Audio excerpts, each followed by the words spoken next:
What would you say to them leaving today and connecting the dots and understanding that the battle is already won? It's already won if you know who you are. I want you to leave a sounding bite as we close out in connecting the dots and how we connected the dots and how that helps us get to the promised land.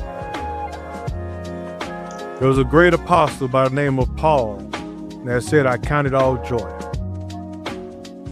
The starting point of connecting the dots is by first knowing that God is ordering your steps. And during that process, you got to count it all joy. And what I mean by count it all joy, the strength that God gives us to go through those things is the joy of the Lord.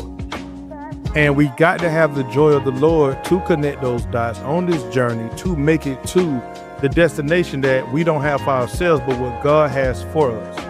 When we put ourselves aside and we allow God to order our steps, then those dots become more prevalent into the purpose of what he called up for us to do.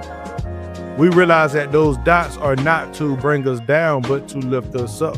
We realize that those dots are not to harm us, but to help us.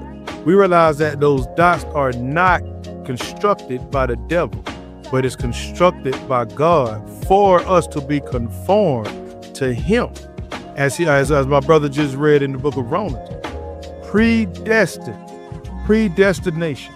God already knew beforehand, before we went through whatever we went through and whatever you're going through, know that God has a plan.